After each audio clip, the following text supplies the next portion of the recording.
Ok, voilà, je fais l'enregistrement. Je sais pas si je le publierai, donc voilà, peut-être salut YouTube si tu as la chance de voir cet enregistrement. C'est pas certain avec moi. Euh, j'ai toujours un certain talent. Du coup, ouais, ce soir, ça va être un peu tranquille. Je vais vous parler un petit peu, on va voir un petit peu du Fastify. Enfin, on va pas rentrer dans les détails, mais on peut en parler, on peut discuter de plein de choses, il n'y a pas de souci, etc. De toute façon, ce soir, c'est un peu l'objectif. Je vais vous montrer, on va surtout parler un petit peu sécu et je vais bosser sur justement une démonstration d'une attaque brute force.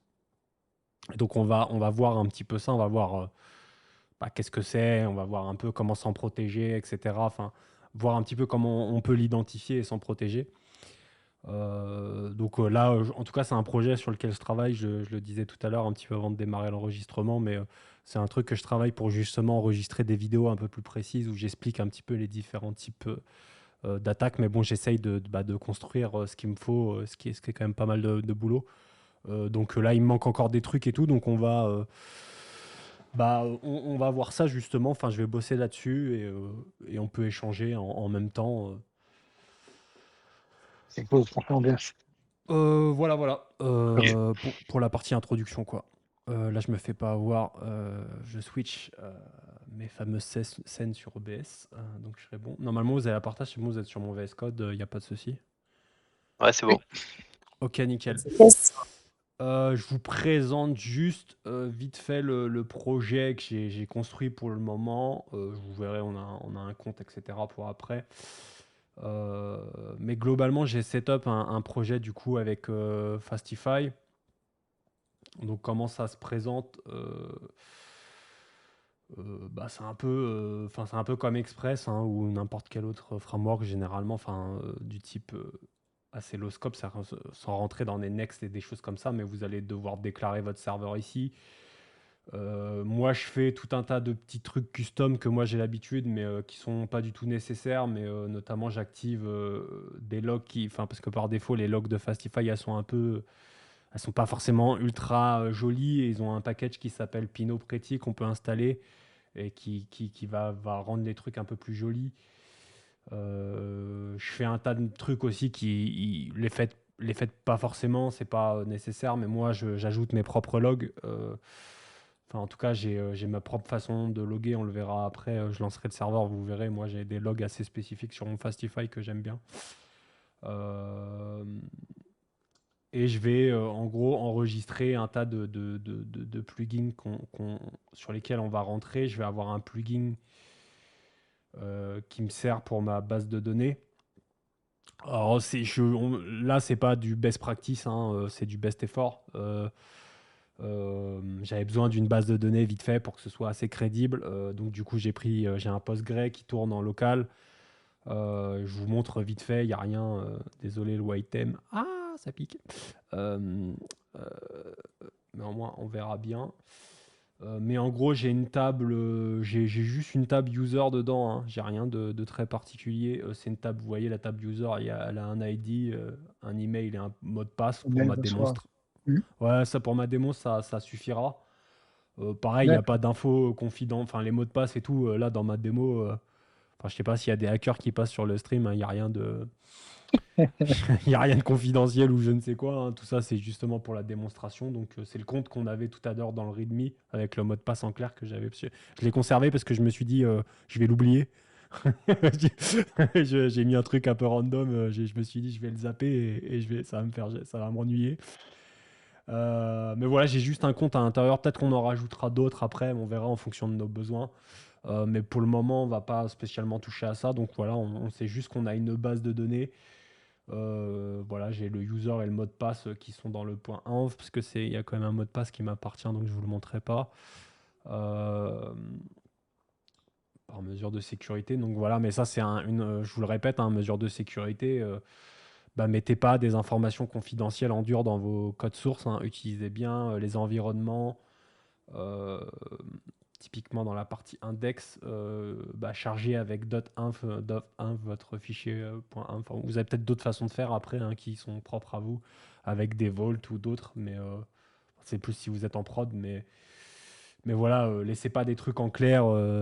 Si vous êtes junior, ça arrive souvent, là, les gens qui publient sur GitHub, qui laissent leur token en clair dans le code comme ça à l'arrache. Faites attention, vous pouvez Ouais, vous c'est vrai. faire pirater. Non, non, c'est vraiment des erreurs qui sont très fréquentes et je le sais, j'ai même des juniors à moi, des fois, qui ont fait des erreurs. Et d'ailleurs, sur GitHub, il y a des bots qui scannent les codes et qui récupèrent les tokens. Genre, typiquement, si vous leakez un token Discord, par exemple, d'un bot Discord, vous allez vous faire hacker votre bot en l'espace d'une minute.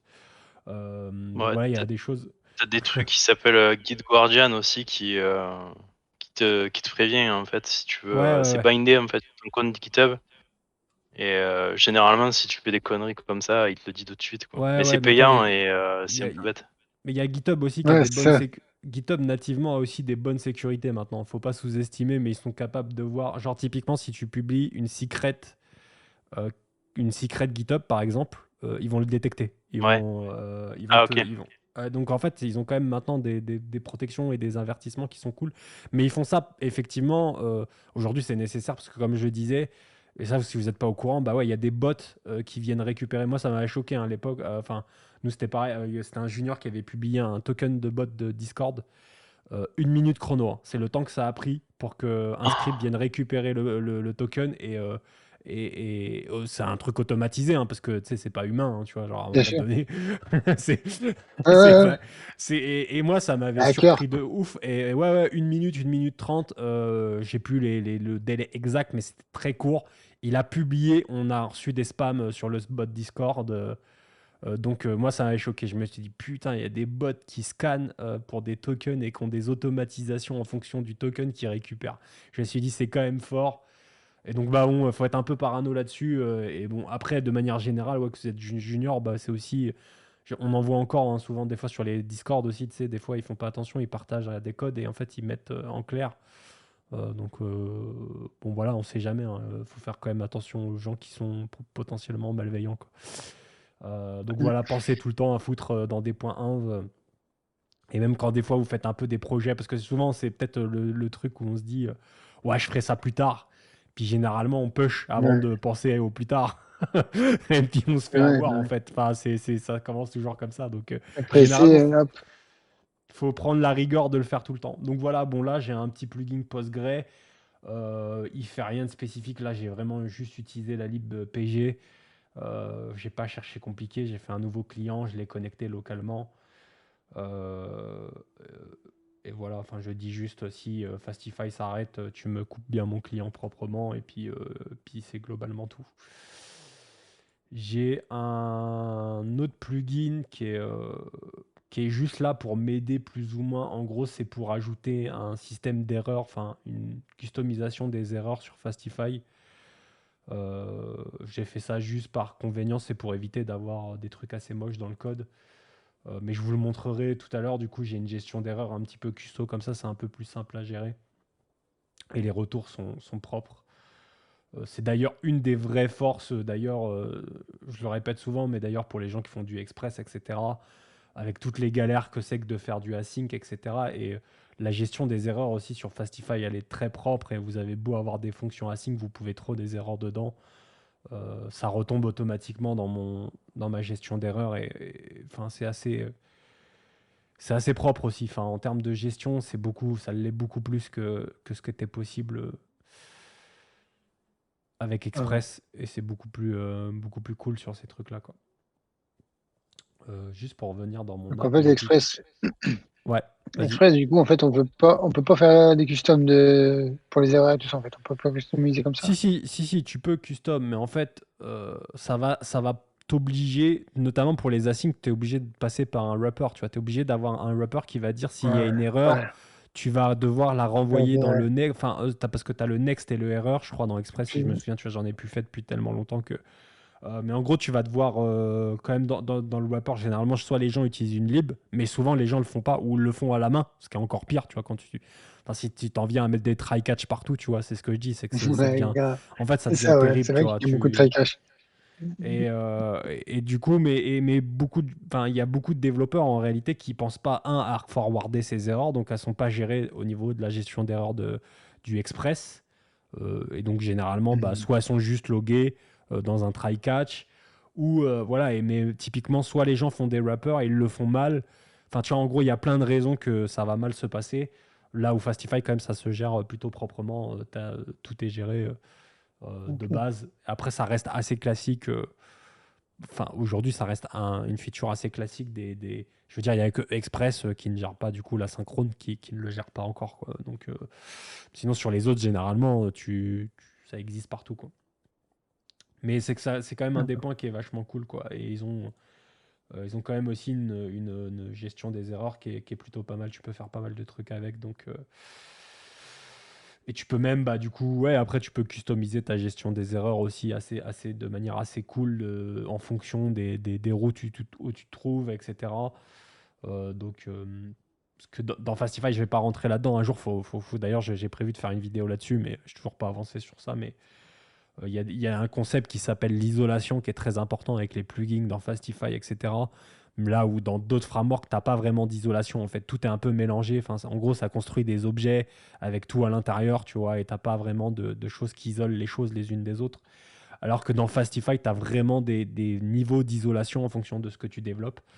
Typiquement, là, à chaque fois que je register des plugins ou que je vais aller enregistrer des routes après, il y a vraiment des couches d'isolation quoi, entre chaque composant. Et donc, si j'enregistre des plugins à certains niveaux, ils sont bien rattachés là où ils sont enregistrés, etc. Et donc, ça peut être des concepts des fois un peu abstraits. Là, typiquement pour des juniors, ça peut être complexe à comprendre ou abstrait. Mais en vrai, ce truc-là d'isolation, c'est vraiment super important. Quoi, plus tu bosses avec un framework, plus tu te rends compte de la valeur de ce genre de fonctionnalité quoi, pour éviter les problèmes à long terme. Voilà, mais bon, je vais pas rentrer plus dans le détail que ça. Mais en gros, voilà, bah, j'enregistre mes deux plugins ici, je les ajoute ici. Pour le moment, ils sont utilisés dans toute l'application. Je reviendrai sur le reste. J'ai commenté deux, trois trucs pour plus tard. Je reviendrai dessus. Euh, Et du coup, bah, là, j'utilise ça. C'est pareil, c'est un plugin de Fastify, c'est un autoloader. Et en gros, ce que je lui dis, c'est bah, va aller lire mon fichier feature et va me charger tous les fichiers qui s'appellent route. En gros, il va me charger toutes mes routes dynamiquement, quoi, en me préfixant tout avec API. Donc ça m'évite de le faire à la main, d'importer toutes les routes, de les mettre à la main, des registers à la main, etc. Donc en moins, ça, je peux bosser tranquillement. Il m'ignore mes tests, etc. Donc là-bas, je peux faire mes trucs. Si je développe voilà, mes features, je peux développer en travaillant avec l'autoloader dès le début, quoi. Éviter de me prendre la tête. Ça, Et les c'est un routes qui custom, kiffent. non? De quoi? L'autoloader, c'est un custom. Un custom. Ah non, C'est tout cas. non, non, C'est la librairie. c'est une des libs de Fastify maintenue par Fastify, donc c'est inclus aussi, enfin c'est maintenu par eux quoi. C'est pas. D'ailleurs, c'est encore un des trucs que je répète aussi beaucoup parce que tu auras la même chose dans Express. Enfin, il y a forcément des gens qui ont créé, tu sais, dans tous les frameworks. De toute façon, il y a généralement un mec qui a créé un autoloader, tu vois, quelque part.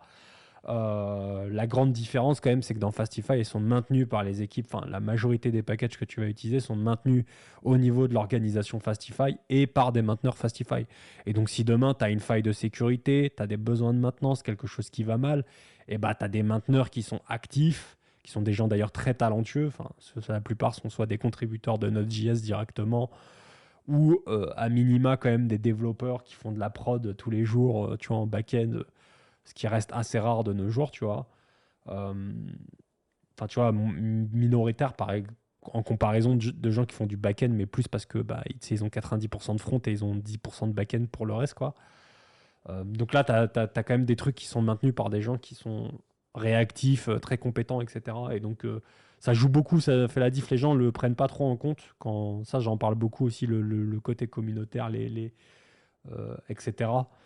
Mais c'est vrai que Il faut des gens, de toute façon. Il faut des gens, c'est obligé. Mais sur Express, voilà, quand tu Faire utilises des avancer le machins, projet. que c'est pas maintenu depuis 4 ans, que le mainteneur te répond au bout de 6 mois, tu vois, ça fait partie des choses Ouais. où tu peux péter des câbles, quoi. Et la qualité n'est pas forcément tout le temps au rendez-vous. Là, tu vois, c'est tout ce que tu utilises, franchement, la documentation, même le niveau de fonctionnalité, il est vraiment. Enfin, c'est vraiment d'un autre niveau. Tu sens que c'est vraiment des gens très, très talentueux qui ont travaillé sur les sujets et que c'est maintenu très, très sérieusement. Donc, ça, c'est une des grandes, grandes forces aussi du framework. Et pour aller rapidement du coup sur qu'est-ce que j'ai du coup, bah, j'ai une route d'authentification qu'on va voir juste là. On va venir dessus en détail un petit peu. Elle est un peu bidon, hein. Enfin, elle fait rien aujourd'hui, on n'a pas de vrai système d'authentification. De toute façon, c'est pas l'objectif de ce soir, hein. L'objectif, c'est pas de créer une application qui fonctionne. Donc, on s'en fout de la finalité. On veut juste plus ou moins représenter le flow et le process de comment ça se passerait dans une vraie authentification pour essayer de voir bah, justement. euh, Enfin, ça va nous permettre ça va me permettre de vous démontrer un petit peu bah, qu'est-ce qui se passe dans une attaque brute force. Donc voilà, j'ai ma route ici. Pareil, donc ça, tout ça avec l'autoloader, ça se fait automatiquement. Bah, je lui dis, ça va faire /API/authenticate. J'ai un schéma quand même. Donc dans Fastify, c'est pareil, c'est natif. Vous avez les schémas. Après, vous les écrivez comme vous voulez. Vous pouvez utiliser Zod. Zod, ils ont un truc pour enfin Zod toucher tout JSON schema. Moi, j'ai choisi ce lib-là, mais je voulais juste écrire un truc vite fait. Donc, c'est un schéma qui va vérifier juste que j'ai bien un email et un mot de passe dans mon body. Parce que, évidemment, c'est toujours super important quand vous faites des routes bah, de vérifier les informations qu'on vous passe en argument. Faites attention à ce qu'on vous passe pas tout et n'importe quoi. Là, en l'occurrence, j'ai quand même à minima la garantie qu'on me passe 2 chaînes de caractères, une qui est dans un formatage d'email et l'autre, bon voilà, qui reste une chaîne de caractères, mais qui est pas très grave puisque de toute façon, on va la comparer avec un hash. Donc même si les gens m'envoient delete all from database, de toute façon, ça fera rien du tout. Euh, donc voilà, on s'assure juste éventuellement de la mettre par rapport à certaines contraintes. Enfin, on s'assure, si vous avez des règles chez vous de mot de passe, typiquement le mot de passe doit faire 8 caractères minimum, etc. Bah, vous vous assurez juste de valider le fait que ça soit bien le cas, quoi. Comme ça, au moins, vous êtes globalement ISO. Donc voilà, c'est à peu près en gros l'application. Il y a juste ça en gros. Finalement, là, j'ai qu'une seule route, quoi. J'ai une seule route dans l'application. J'ai rien dans ce dossier-là particulièrement pour le moment. Et donc, en fait, on va juste se concentrer sur cette route Authenticate, euh, qui, on va le voir, pour le moment, là, c'est la version qui va déconner. C'est pas une version qui est valide, enfin qui est valide, qui est safe, en tout cas, qu'elle n'est pas sécurisée. On peut voir que j'ai mon système d'erreur où j'en parlais tout à l'heure aussi. Là, j'ai une classe d'erreur custo qui me permet de déclencher des erreurs. On verra. Vous voyez, ça me prend pas la tête, hein. J'ai une axing fonction directement. Je décolle jamais de la gauche. Voilà, je me retrouve pas à faire des callbacks ou faire des zen, je sais pas quoi. Euh, et idem pour la gestion des erreurs. J'ai fait ça. En moins, ça m'évite d'avoir à gérer des objets en retour. Je lui dis simplement, bah, tu me claques une nouvelle erreur, un code, un statut code, un message et c'est mon plugin d'erreur qui gère pour moi de remettre en format tout ça et de renvoyer un objet qui correspond avec le bon statut code. Et moi, je me préoccupe pas de ce détail-là. Donc là, vous voyez, on revient un peu à ce que je disais tout à l'heure. Bah, nativement, ça devient aussi simple de faire quelque chose d'assez propre sur Fastify, là où sur Express, bah, on galérerait quand même beaucoup plus que ça, quoi. Euh, à faire ce genre bah, de code dès le début qui sont assez clean. Voilà, et puis j'utilise Fastify pour avoir TypeScript pour quand même avoir un minimum d'infos et de types. Mais là, c'est plus par convenance, quoi.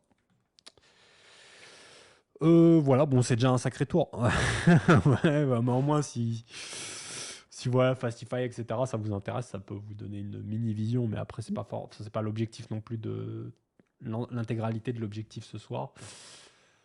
Du coup, une attaque brute force, pour juste vous parler un petit peu, bah, justement, essayer de comprendre qu'est-ce qu'une attaque brute force, etc. Alors, généralement, je vais prendre mon bamboo paper et on va faire. On va dire qu'on a un méchant hacker ici. Hop. C'est le moment où on passe à mon talent artistique. Et on a notre application qui est en vert. Waouh! Ouais, ouais, c'est. Waouh, là, c'est de l'art. Mais en gros, dans une attaque brute force, ce qui va se passer, c'est que le principe vraiment de base et qu'on va voir, c'est que notre application, peut-être que par défaut, on n'aura pas mis de limite sur le nombre de demandes que un consommateur va pouvoir faire. Donc typiquement, si on met pas de limite, ça veut dire que n'importe qui, si notre service il est capable de répondre 40 000 fois par seconde, ça veut dire on laisse la possibilité à quelqu'un de faire 40 000 demandes par seconde. Ce qui est déjà qui est éventuellement problématique dans la réalité parce que peut-être que votre base de données elle n'est pas capable de répondre 40 000 fois par seconde déjà pour commencer. Et donc déjà, il faut faire attention, ne serait-ce qu'il y a déjà un risque de sécurité pour que en fait, la personne peut éventuellement vous DOS en fonction de là où elle tape. Et typiquement, si on prend de l'authentification, vous êtes d'accord qu'en théorie, bon, on n'est pas censé envoyer 40 000 demandes d'authentification toutes les secondes. Enfin, quand on construit quelque chose, on peut éventuellement se mettre d'accord sur des chiffres qui sont éventuellement raisonnables pour euh, un humain, je parle, parce qu'après, ça peut être des scripts internes qui font de l'authentification. Ça arrive aussi, par exemple, au boulot, ça arrive. Donc là, on peut mettre éventuellement des exceptions.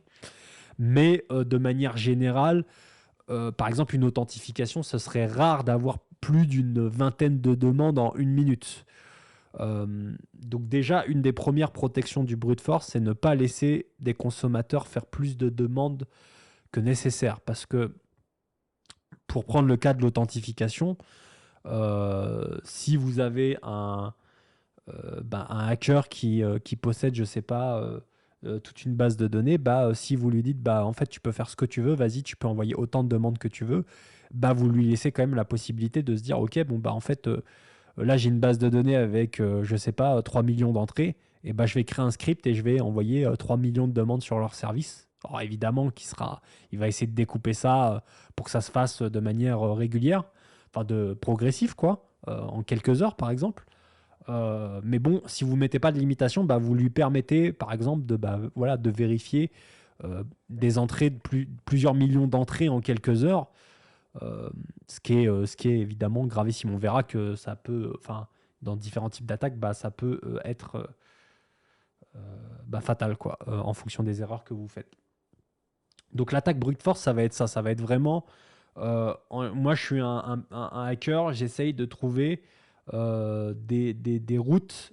Donc l'authentification, c'est l'exemple qui est pris assez souvent parce que c'est assez dangereux, mais typiquement, ça peut être sur pas mal d'autres choses où effectivement, on va remarquer que on va pouvoir envoyer plein de demandes et donc faire un grand nombre de tentatives et d'éventuellement tomber sur une tentative qui serait un succès.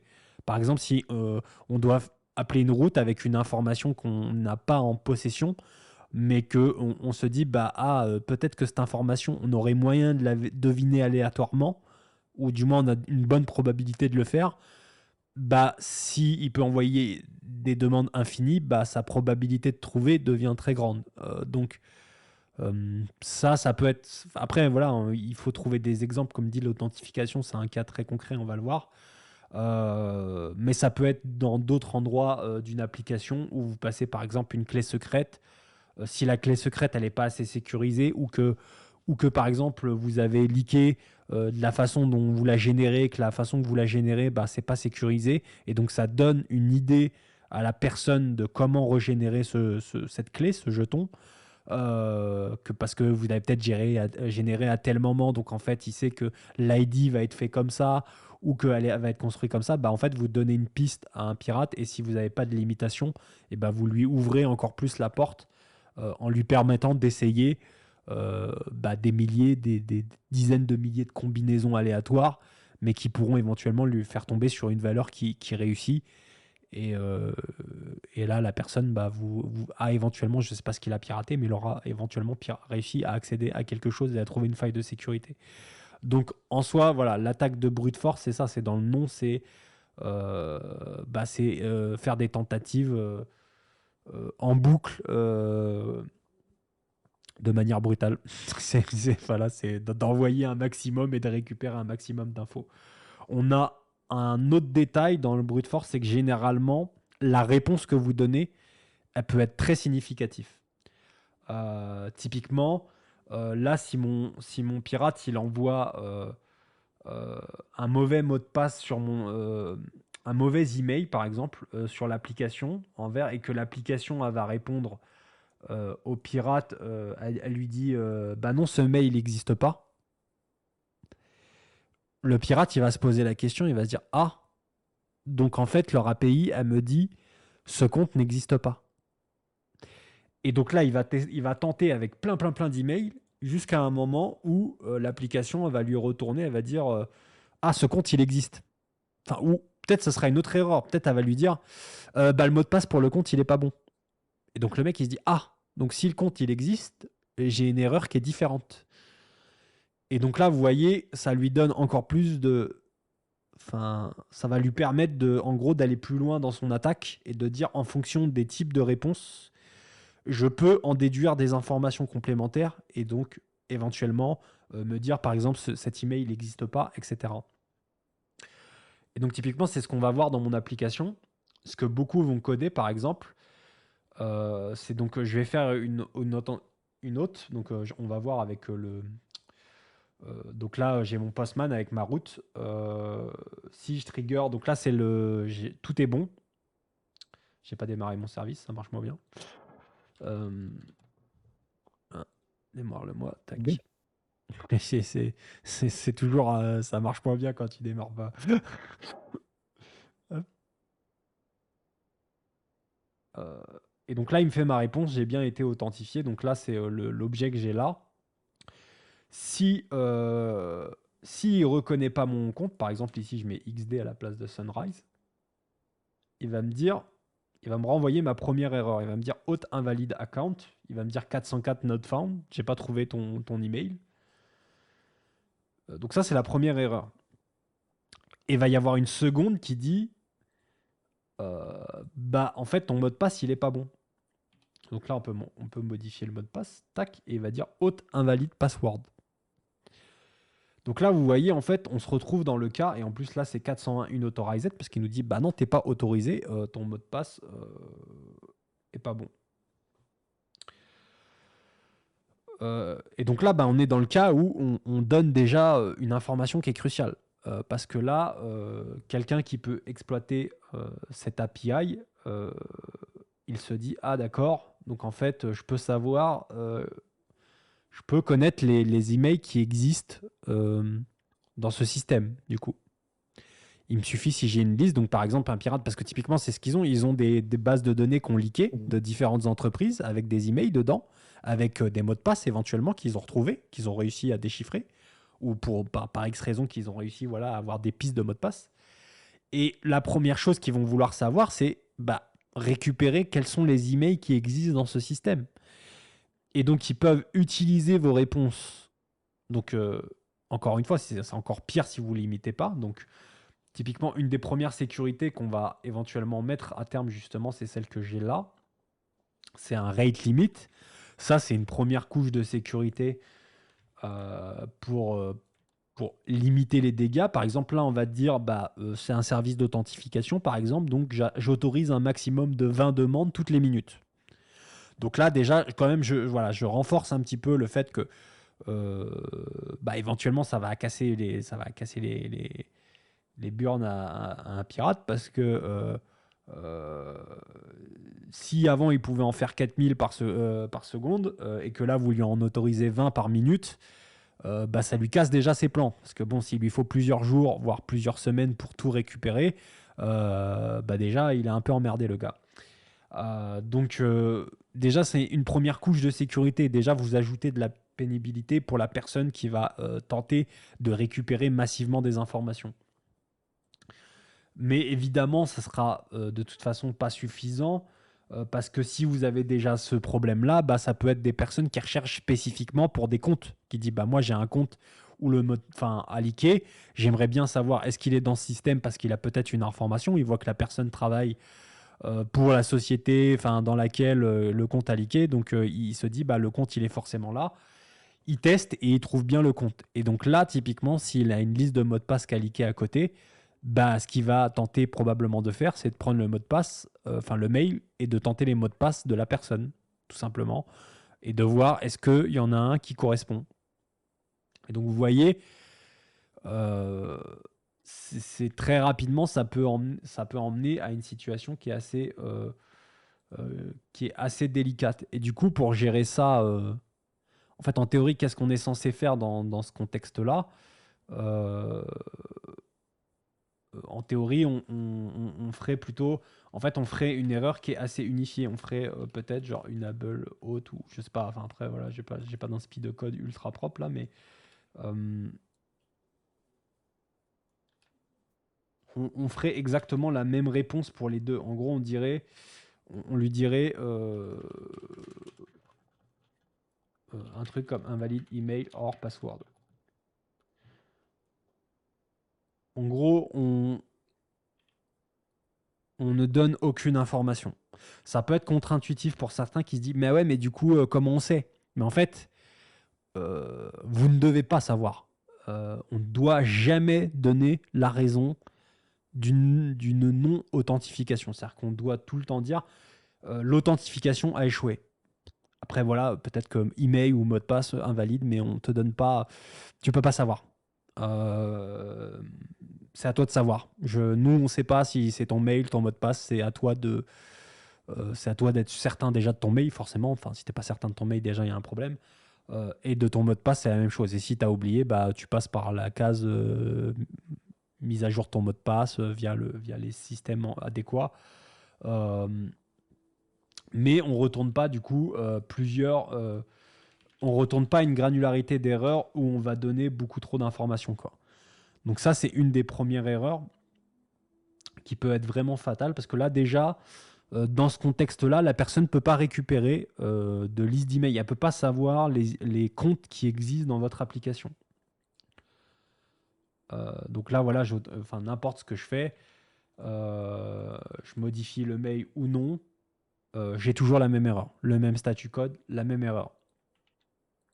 Et donc là, moi, si j'ai une base de données avec des milliers, millions d'emails, j'ai encore ajouté une couche de pénibilité. J'ai galère avec ce mot. Mais en gros, Pénibilité. ouais, pénibilité. Ouais, la personne va encore galérer encore plus parce que typiquement, elle peut plus filtrer. Enfin, là où avant, elle pouvait se dire éventuellement sur 1 million, j'en ai 20 000 qui correspondent. Là, elle peut plus éventuellement filtrer ou améliorer ses scripts. Et donc, elle va être obligée de tout tester en même temps en continuant à subir le rate limit, etc. Et donc, ça ajoute encore cette couche de sécurité. Et donc, notamment dans les systèmes d'authentification, ça, c'est vraiment critique. Hein. Je vous le dis parce que ça, c'est des erreurs. Là, ce que je vous ai montré, on peut se dire, ouais, bon, c'est un peu bidon. Non, non, c'est vraiment des choses que énormément de sociétés et énormément de développeurs implémentent. Et moi, j'en ai eu, en tant que développeur Node.js, j'en ai eu à corriger plus d'une fois en arrivant dans les boîtes où les choses ne sont pas faites correctement, ça leak des infos, etc. Donc, je vous le dis, voilà, c'est pas. On pourrait se dire, ouais, bon, c'est un peu fictif. Non, non, c'est pas fictif du tout. C'est vraiment du réel. Et donc, c'est des choses qui peuvent être exploitées assez simplement. Et donc, il faut s'en méfier. Donc voilà, déjà rien que ça, c'est déjà globalement deux bons remparts pour s'éviter des problèmes. En plus de, évidemment, euh, je le disais tout à l'heure, mais soyez certains des arguments que vous recevez. Et une sécurité aussi nécessaire en plus, mais ce que j'aime bien dans Fastify, c'est qu'on peut aussi vérifier ce qui est retourné. L'intérêt, il est où? C'est que si pour X ou Y raison, je vous prends genre par exemple une injection SQL ou etc., le service ne peut pas retourner une donnée qui n'est pas attendue. Si elle n'est pas attendue, elle n'est pas retournée. Donc là aussi, c'est pareil, ça évite les erreurs. Si vous êtes gouré, vous renvoyez plus d'infos que prévu. Donc vous renvoyez peut-être des infos confidentielles ou que justement il y a eu un problème majeur, une faille de sécu et que la personne attend d'extraire de la donnée, et vous avez toujours ce dernier rempart qui va l'empêcher de récupérer cette donnée. Elle peut toujours faire des dégâts en interne, mais je veux dire, moins, ça reste moins impactant que si elle avait extrait la donnée. Parce qu'elle peut toujours détruire l'interne. Au pire, voilà, si vous êtes une entreprise sérieuse, quand on travaille, on a éventuellement des backups, des choses.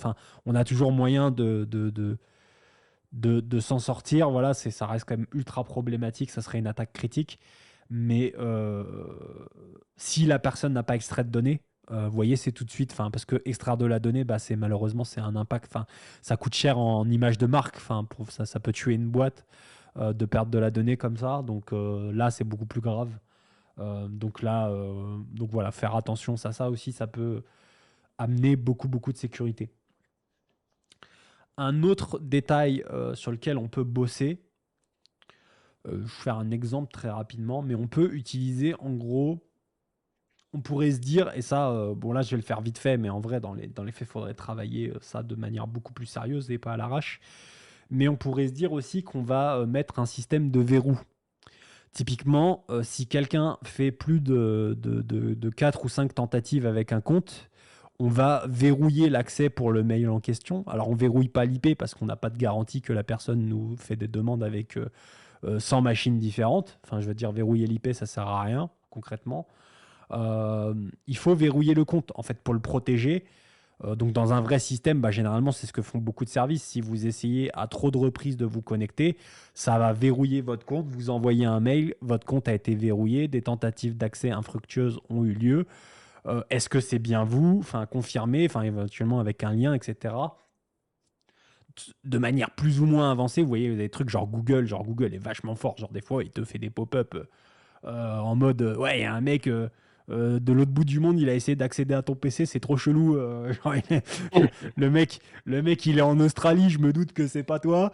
Bon, Google est quand même assez fort là-dedans. Mais bon, après, c'est pas les mêmes équipes non plus, hein, c'est pas les mêmes budgets. Grave. Mais typiquement, dans beaucoup de services classiques, ça va être ça. Ça va être verrouiller le compte et vont vous envoyer un mail pour vous prévenir. Et c'est une très bonne sécurité parce que typiquement, voilà, pareil, les pirates qui utilisent, ils ont des bases de données, ils ont éventuellement...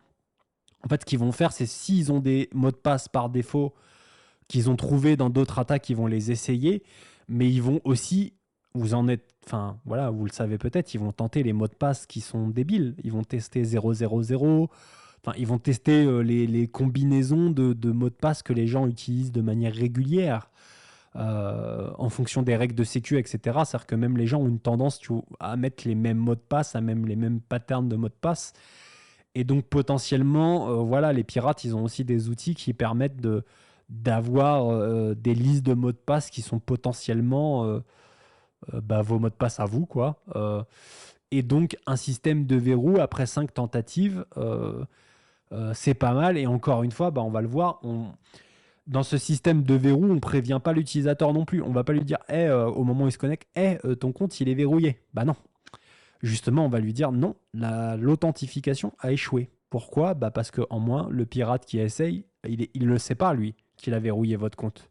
Donc en fait, et une fois que le compte il est verrouillé, c'est encore pire. S'il a le bon identifiant et le bon mot de passe, il ne pourra pas se connecter. Donc c'est vraiment une sécurité vraiment efficace parce que ça va vraiment, sauf si vraiment, malheureusement, si votre mot de passe, vous utilisez le même mot de passe qu'il a leaké dans une attaque récente et que et que c'est le bon résultat du premier coup, là vous n'avez pas de chance. Et donc ça, faut toujours y faire très attention. C'est pour ça qu'il faut utiliser des gestionnaires de mots de passe. Il n'y a pas des sécurités ultimes non plus. C'est malheureusement voilà.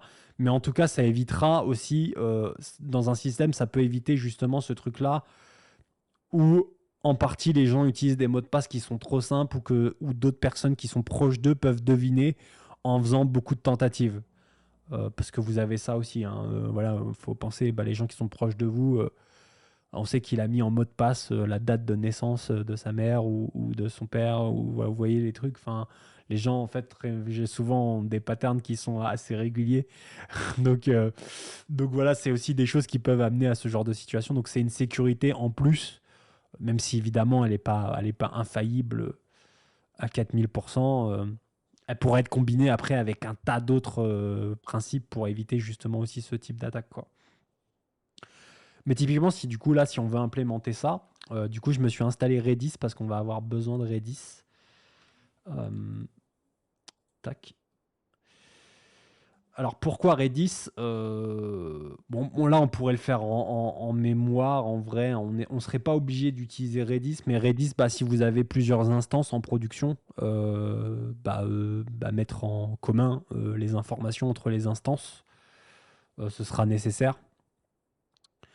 Donc là on peut récupérer Redis par exemple, on va faire ça rapidement. Request server Redis, hop. Et sur Redis, alors ce qu'on va faire en fait ici, c'est qu'on va faire un await Redis HM7 email.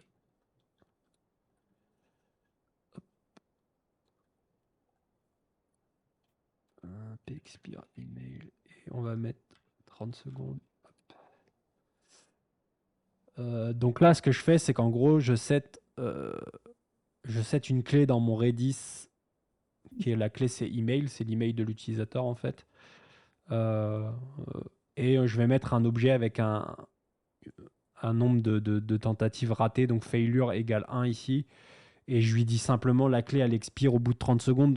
Là, pour le moment, c'est pour tester, enfin, c'est pour faire des tests de base. Mais évidemment que dans un vrai système, il faudrait travailler ça de manière beaucoup plus sérieuse.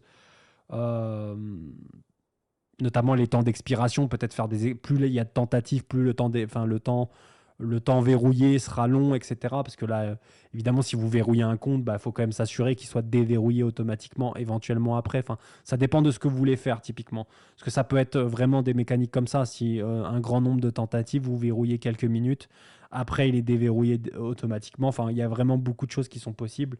Après, c'est en fonction de chacun, comment on implémente, qu'il faut se concerter sur les choix à faire, quoi. Euh, Ici, ce que je vais faire, c'est que je vais essayer de récupérer get all email. Hop. En fait, j'essaie de récupérer une donnée dans mon Redis si elle existe. Ce que je vais faire, c'est que failure in cached data, hop, number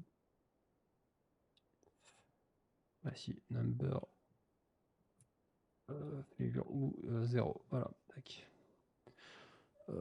Donc en gros, le hashgetCall, ce qu'il va faire, c'est que si l'email n'existe pas, il va me renvoyer un objet vide. S'il existe, il va me renvoyer mon failure qui est ici. Et donc là, en fait, je dis juste, si j'ai ma clé failure, je récupère mon failure, je le caste en number parce que faut faire attention parce que Redis, il met tout en string, donc en fait, il nous nique un peu nos types. Donc là, je récupère juste mon number et s'il n'existe pas, je dis le nombre de tentatives échouées est de 0. Et ici, je mets failure plus 1. Parce qu'évidemment, on veut que ça s'incrémente au fur et à mesure. C'est-à-dire que plus on échoue, il y a une failure, 2 failures, 3 failures, 4 failures, etc. Et ce qu'on va faire, c'est qu'ici, on va dire if failure est supérieur ou égal à 5. Donc en gros, si il a échoué 5 fois ou plus, on va lui dire en fait, tu n'as plus le droit de te connecter. Et par contre, s'il se connecte avec succès, voilà. S'il se connecte, par contre, on va delete email.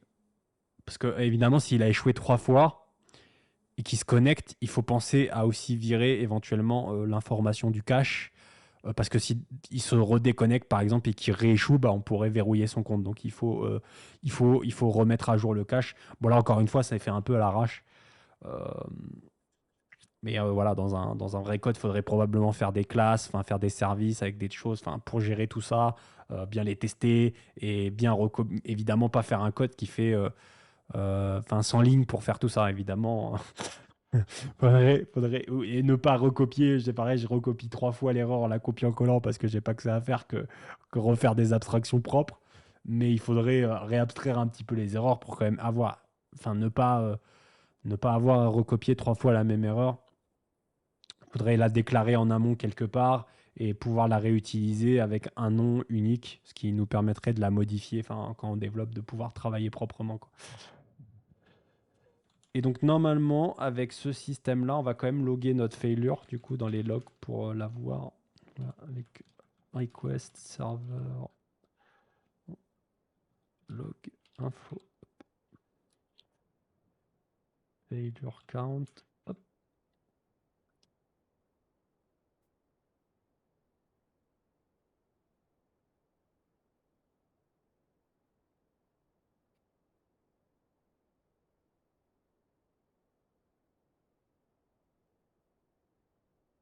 Mm, mm. Tac tac. Et donc ouais, et par contre, idem, on incrémente que le compte que quand le mot de passe ne matche pas. Parce qu'évidemment, si l'email n'existe pas, on ne veut pas créer une row pour un mec qui n'existe pas dans notre système. Enfin, s'il n'existe pas dans notre système, c'est que de toute façon, on s'en fout. Donc, ce qui nous intéresse, c'est que les utilisateurs qui sont chez nous, hein, pour les protéger. Les autres emails, on s'en fout un petit peu. Du coup, si je me connecte... oh là là, internal error, super cool. Qu'est-ce que j'ai oublié? Je crois que c'est parce que tu décomposes. En fait, je fais pour récupérer l'objet Redis dans l'objet Redis. Ouais, t'as raison. Quel talent, Sofiane. Ça, j'aurais galéré. Franchement, je l'ai même pas vu, tu vois. Genre, je l'ai écrit à l'instant, mais c'est vrai que j'aurais peut-être galéré. Sur le coup, en fait, je me serais plus dit, j'avais oublié un await quelque part. Mais bien vu, bien vu. Donc là, on peut se connecter. Si on regarde les logs, donc on a failure count de 0. Donc ça, c'est bon. Mais si on continue à se reconnecter, normalement, bah, on devrait tout le temps avoir 0. Par contre, si je me trompe de mot de passe, donc là, il me fait... Et enfin, il faut que je réessaye. On va refaire une fois. Et là, on voit qu'on a bien failure count qui a incrémenté. Donc, on va faire pas mal de tentatives. Hop. Donc là, on voit, bon, le compteur est resté bloqué à 5. En vrai, il faudrait quand même améliorer un petit peu le code pour pouvoir faire ça proprement. Hop. Et donc là, ça, c'est le bon mot de passe, par contre. Et là, par contre, si j'essaye de me connecter, bah, ça continue à ne plus fonctionner parce que bah, mon compte, il est verrouillé. Et donc, en théorie, bon, la clé, elle est censée s'expirer toute seule, mais au pire, je peux la clear manuellement à la main. Hop, tac. Je peux aller là, ici, je fais del de mon email. Ah, marrant, ça. Je sais plus c'est quoi pour énumérer hgetall. Moi, je pense qu'il me l'a clearé. Ouais, il me l'a clearé automatiquement, en fait. Je me suis fait avoir. Mais voilà, les 30 secondes étaient expirées. Mais là, du coup, je peux me connecter de nouveau puisque il n'y a plus de verrou sur mon compte. Donc voilà. Bon, ça, c'est un exemple de Redis. J'aurais pu le faire avec du cache mémoire local puisque j'avais... voilà, là, il n'y avait pas forcément besoin d'utiliser Redis, mais en temps normal, on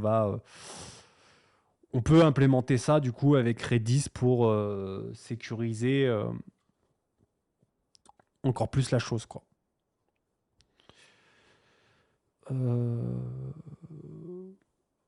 Voilà, j'avais pas...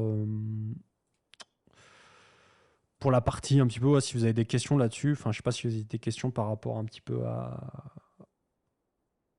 aux attaques, enfin, tout ce que j'ai dit, quoi, sur la partie brute force, etc. N'hésitez pas là. Parce que globalement là, je viens de résumer, vous voyez un petit peu, l'ensemble. C'est-à-dire qu'il faut faire attention aux retours que vous donnez, notamment sur des routes sensibles comme de l'authentification. Il faut faire très attention aux informations que vous allez donner parce qu'elles peuvent justement amener des pistes et permettre à un acteur malicieux d'aller prendre le contrôle ou de récupérer des informations dont il ne devrait pas avoir accès. De penser à bien limiter le nombre d'utilisations et d'essayer au maximum de protéger vos utilisateurs. Donc là, on l'a vu par un système de verrou qui peut être utile, Mais ce sera éventuellement aussi à l'inscription ou au changement de mot de passe. Vous voyez, on peut mettre en place des pratiques. Enfin, tout ça, ça se couple avec d'autres choses, hein. Si vous voulez éviter que les gens trouvent des mots de passe comme ça de vos utilisateurs, bah, faut que les utilisateurs changent leur mot de passe régulièrement. Il faut que vous vérifiez qu'ils mettent pas des mots de passe qui sont connus comme étant trop simples.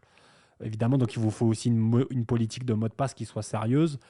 Euh, Éventuellement, qui ne remettent pas les mêmes mots de passe tout le temps. Enfin, vous voyez ce genre d'éléments. Et après, vous pouvez même aller plus loin. Il y a des bases de données publiques, enfin des façons de savoir euh, si votre mot de passe a été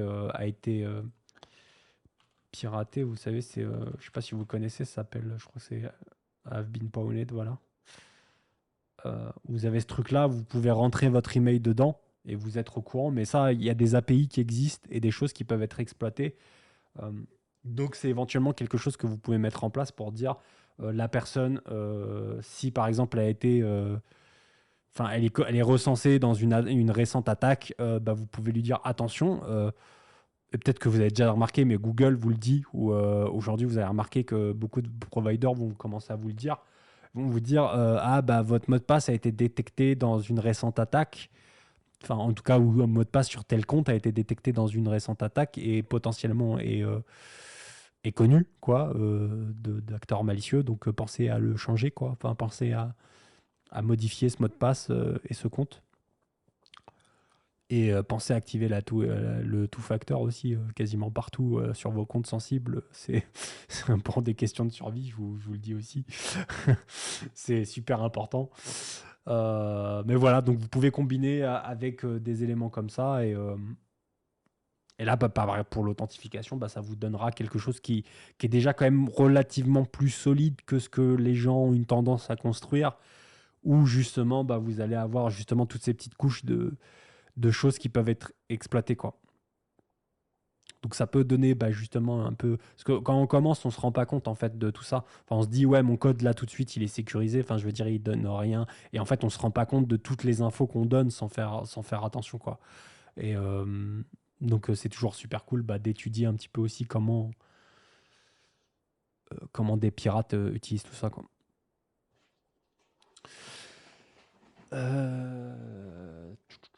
Voilà, n'hésitez pas si vous avez des questions. Je voulais peut-être, je sais pas si ça j'aurai le temps, mais c'est quasi bonus. Mais je voulais bosser un petit peu aussi, éventuellement sur une partie attaquant, pour vous montrer un petit peu bah, si je serais attaquant, comment je m'y prendrais pour m'attaquer moi-même. Mais c'est bonus parce que globalement, c'est en fait finalement faire la même chose que ce qu'on fait déjà là. Et c'est pas très compliqué en vrai. C'est aussi pour ça que je voulais faire une démonstration rapidement parce que c'est pas nécessairement compliqué de le faire. Je vais installer mon HTTP. C'est une librairie HTTP que j'ai fait moi-même. Donc j'ai l'habitude de l'utiliser.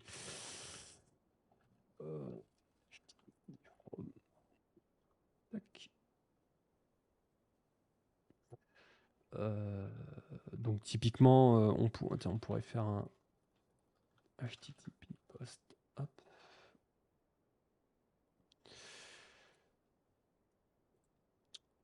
Donc l'URL, on va faire une constante, on va mettre scout API.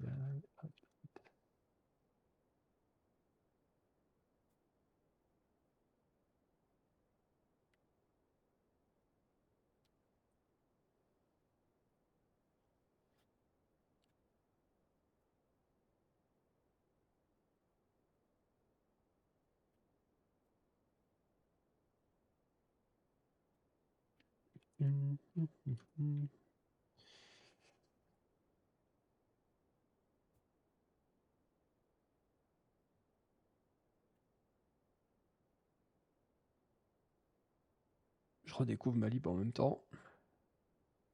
Sans que ça va pas marcher du premier coup. Ça marche jamais du premier coup. On va tenter de faire une demande valide et on va voir ce que ça nous répond. Hop. Je vais dire pourquoi il me gueule dessus. Là. Tac.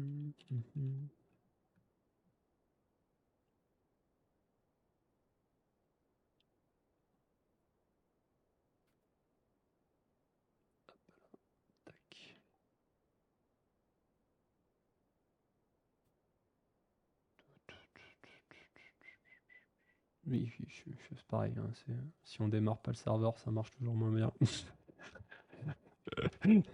C'est une constante. Hein.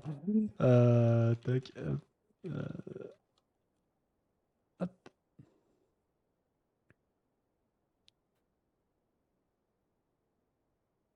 J'ai essayé de mettre en place SWC pour que ça se démarre plus vite, mais j'ai pas réussi tout à l'heure. Là, faut que je regarde ça. Ok, ça fonctionne. On a bien notre réponse. Donc typiquement, je suis un attaquant. On aurait le code de tout à l'heure. Tac, hop. Tiens, enlève-moi ça carrément. Authenticate, email, password, hop.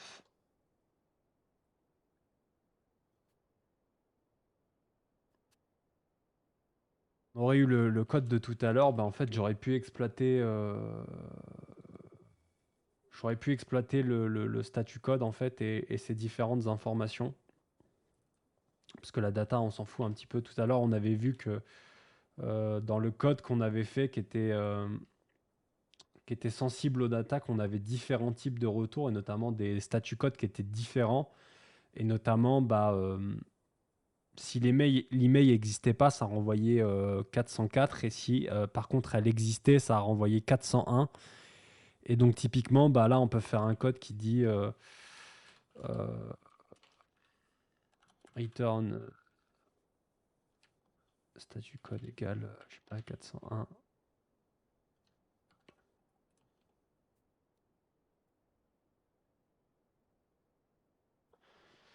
Voilà, après, je sais pas comment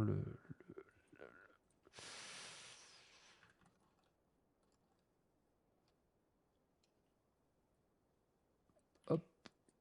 Après, on utiliserait la méthode authentication avec toute une liste complète, quoi.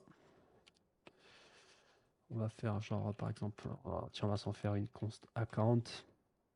Bon, en vrai, lui, le mec, il a ça dans une base de données, etc. J'ai un peu la flemme, je vais pas vous mytho que j'ai la flemme de me faire une base de données et tout. Hop. Email, password. Donc la personne a fait plus probablement ça. Email, password, off, account, hop, hop, tac, tac, merci. Hop.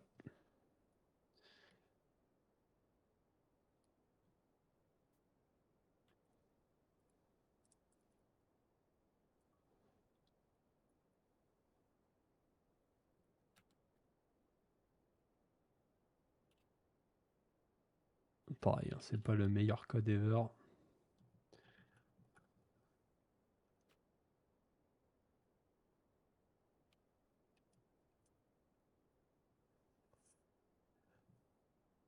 Les gens qui font de la programmation fonctionnelle qui vont m'en vouloir là. Je les vois déjà arriver. On dira ah, de l'impératif, mon Dieu. Hop. Une cas d'email. Hop. Et du coup, si on modifie, ce qu'on va faire, c'est que on va pas forcément.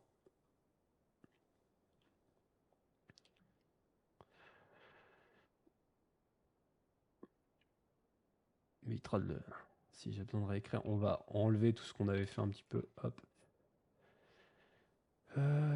Tout, Redis, tout ça, on enlève. On ne veut plus tout ça. Et on va revenir un petit peu. Donc ça, on avait dit haute, invalide.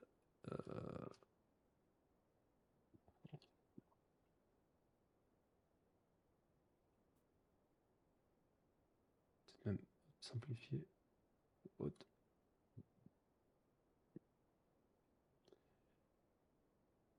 Donc il y en a une qui renvoie 404, l'autre 401. va juste, bon, je mets des trucs un peu, voilà, un peu à l'arrache. Mais en vrai, ce serait un peu probablement mieux formulé, hein, avec des trucs un peu. Mais ce serait quand même identifiable qu'il y a 2 erreurs différentes. Donc lui, je le redémarre.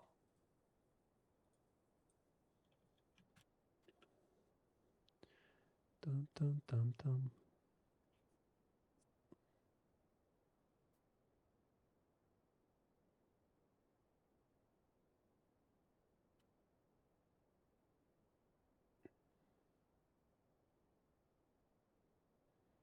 Je ne me souviens jamais du nom de ce package. Merci. Hop. Hop. On pourrait utiliser après Faker. La version maintenue, hein. Pas la version en 666. Faites attention. La version du mec qui a pété un câble.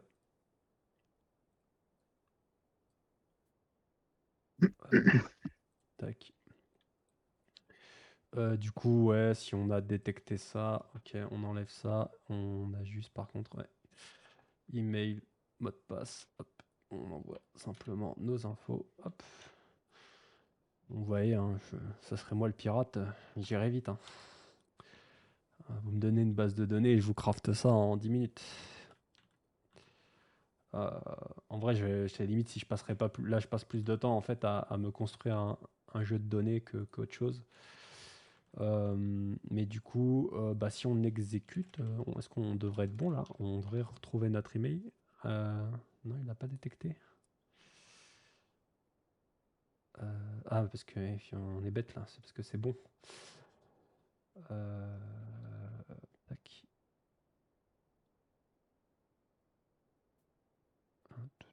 Ah oui, j'avais oublié ce détail. J'avais oublié ce détail. C'est chiant ça. Hop.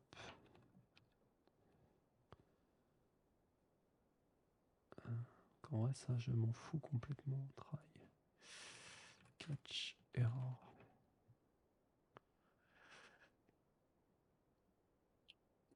Un truc qu'il faut que je change ça d'ailleurs à l'occasion. Error.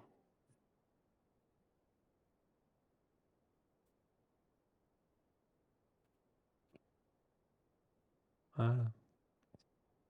My bad. C'est en fait par défaut, s'il y a une erreur, ça troll l'erreur automatiquement. Et le statut code est sur l'erreur en question.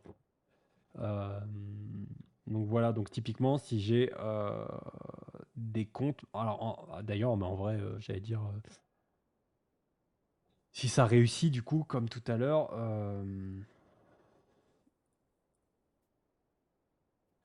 Je le retiens pas, ce mot de passe valide. Si ça réussit, en théorie, ça me le redonne quand même l'email. Parce que bah, si on a.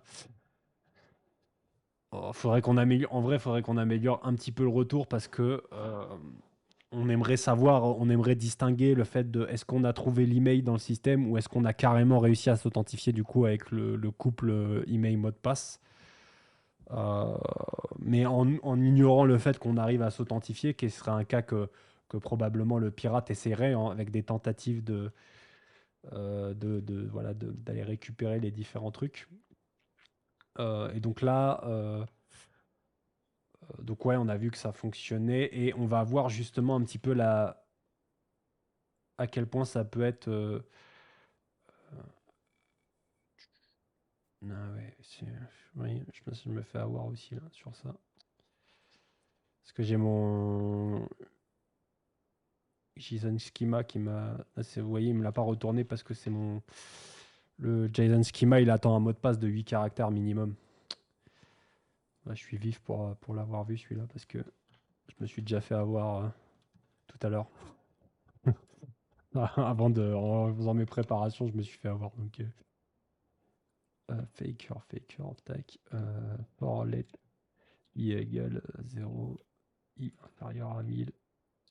Donc on va s'amuser. Pareil, c'est vraiment. Avec des push et tout, c'est vraiment moche. Je suis pas dans la beauté.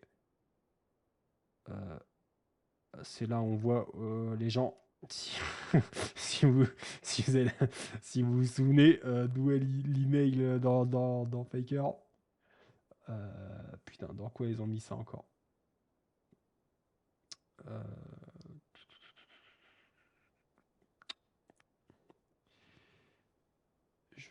Faudrait que j'aille voir leur API. Faker. Non, pas le joueur League of Legends. Tac.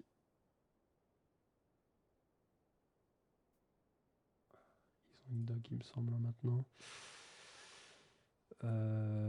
Email. Internet, bah oui. Ouais. Voilà. Hop. Je l'avais zappé ça, la password et password. Je me demande d'ailleurs s'ils ont pas aussi un truc en mode password, non? Si, ouais. Password, Lenge.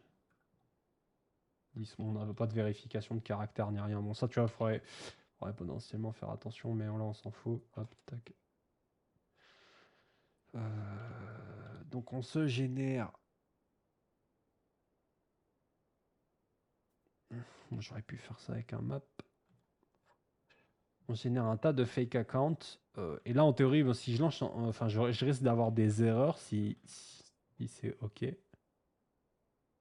Attends, ouais, il fait pas. Effectivement, faut, alors, il me les... Si je regarde le serveur, à mon avis.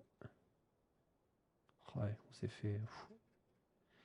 En fait, il a atteint le rate limit là. Il a fait, on l'a pas vu, mais il a fait toutes les demandes. Mais euh,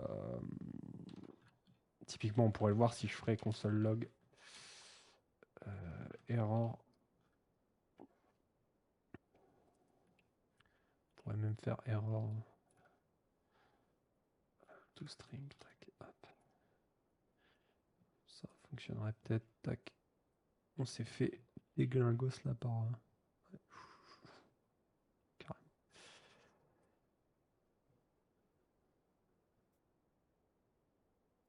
Voilà, d'ailleurs, il fait erreur internal. Ça, c'est ma faute. C'est parce que dans ça, c'est aussi, j'ai fait une erreur. Dans le plugin d'erreur, je définis que par défaut, l'erreur, c'est internal server error. Enfin, il faudrait que j'améliore un petit peu ça. J'ai fait ça un peu à l'arrache. Du coup, même le rate limit, en fait, il nous fait un internal server error. Donc, faudrait carrément revoir un peu ça. C'est pas tip top. Mais typiquement, ça nous protège pas mal. Parce que du coup, là, on l'a vu, ça fait plein d'erreurs parce qu'on va beaucoup trop vite. Du coup, ça nous obligerait. Bon, là, Malib, en l'occurrence, pas de chance. Enfin, là, on pourrait de tête. Ouais, limite. Vous voyez, limite, là, ça prend un objet limite et on peut lui passer. Enfin, avec une lib, on a moyen de faire un rate limit natif. Ça va en gros lui dire euh, adapte-toi au rate limit de l'API. Et d'ailleurs, ce rate limit, en fait, on peut le voir ici quand on fait les demandes. Vous voyez, on a rate limit, limite et on peut.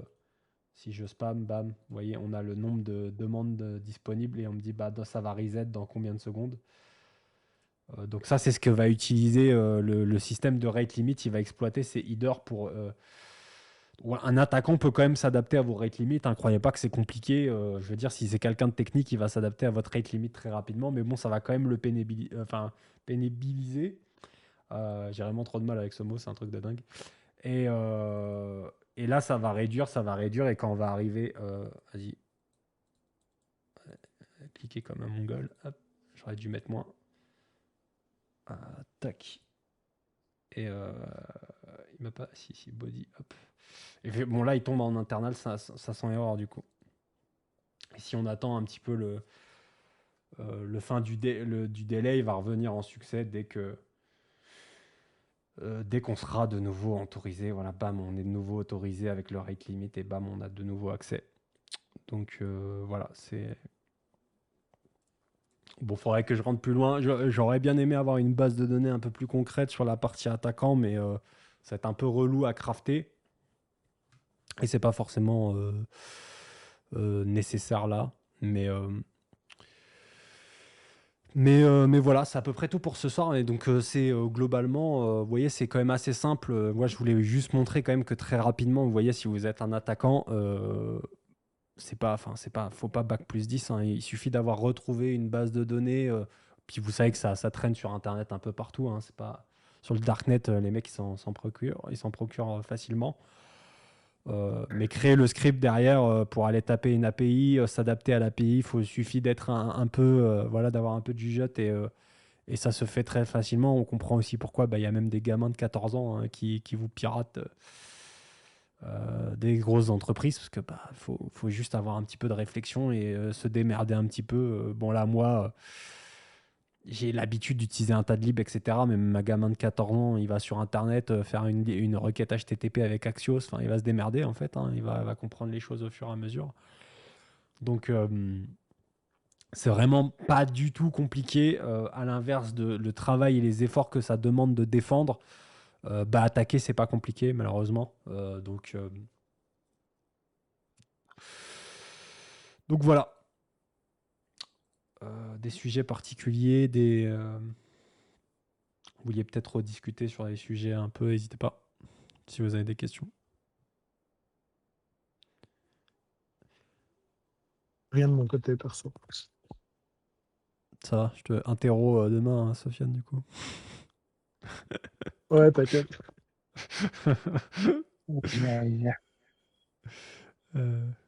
Il y a Claire, elle est déjà en train de dormir, on l'a perdu.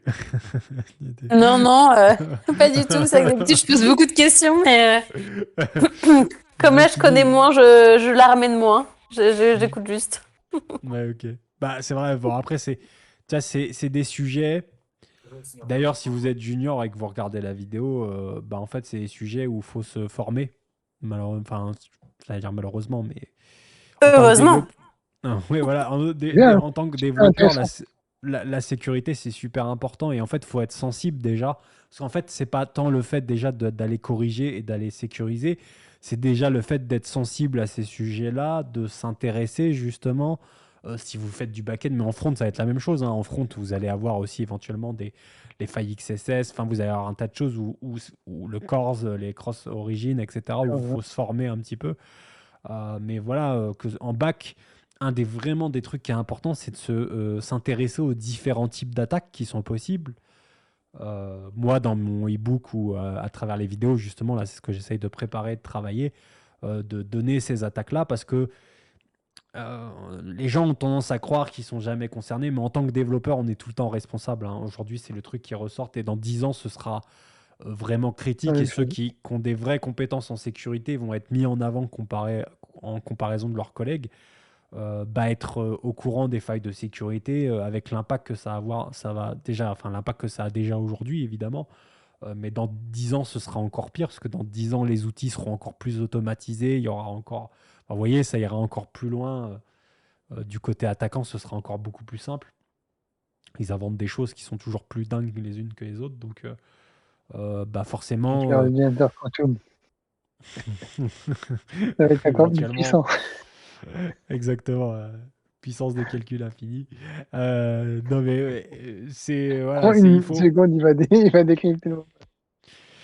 Donc voilà, donc il faut quand même en tant que développeur, il faut toujours se former et voilà, rester au courant de tout ça, quoi.